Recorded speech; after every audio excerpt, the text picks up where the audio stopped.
Hello, trading is closed on March the 18th, 2015. I'm Jeffrey Tennant. Let's change the usual order around a bit and go over the mejt calls from today. Early in the morning, mejt said ultimately lower prices would print and gave a target. Said ultimately higher prices would print and gave a target, and that happened. Often when you get ultimate buys and sells in the same pattern in the morning, the rest of the morning is kind of wishy-washy, and that's what happened. In the afternoon, it said ultimately higher prices would print. It said the drop right before the Fed announcement was a false move, and it was. mejt says this whole rally is false and gives us a target of 2065.40, most likely to print tomorrow. That is 34 handles under where we closed. Unlike other systems where when it says buy, you buy, and when it says sell, you sell, the real big profits from mejt come when there's a price target far away, not when it's real close. Well, now let's go over my calls from yesterday. I said I didn't really have any calls, just a few guesses. I made a guess that we would have a gap outside of the day's range. We gapped. The gap wasn't outside of the day's range, even though we traded both under and over yesterday's prices. I said that this gap here tended to fill reasonably quickly, and that obviously happened.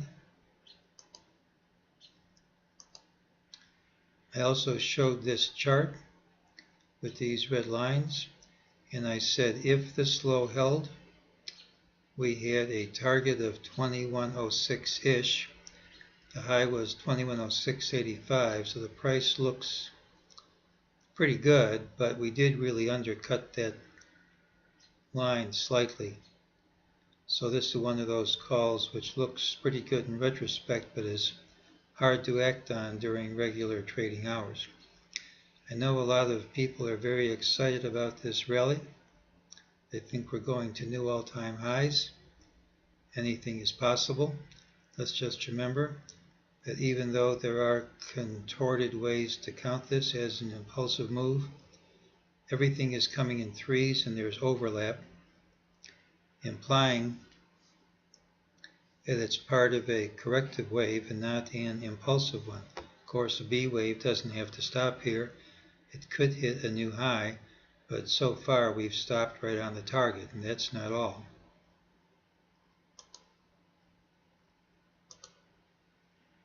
If you look at a 15-minute chart, we have a 9, 13, 9 sequential sell signal from Tom DeMark. If you look at the 30-minute chart, right at the high, we have combo in green and sequential sell signals in blue. Futures are up a few points as I'm dictating this. The market seems to be rallying on abandon. It seems to be rallying with abandon, but the indicators I watch are not so sanguine about the whole thing. Let's remember that the FOMC announcement came at a price of 2067.29. Usually there's a three-leg whipsaw. We had a rally of nearly 40 handles. The whipsaw rule says we should undercut this price by over that, giving a target in the 2020s, ours that is to believe, and following that we should have a rally which takes out this high. That's looks like a pretty tall order to me, but that's what the whipsaw says. If everything works properly, the mejt system says we're going down to about 2065, and the three-leg whipsaw says we're going down into the 2027 area. So even though it's pretty tough to grit your teeth and look for a place to go short here, the potential gain, if the call is correct, is quite large. And the call for tomorrow is we're on the verge of a very big drop. And if the call is wrong, it should be obvious probably before the market opens. And that is today's call.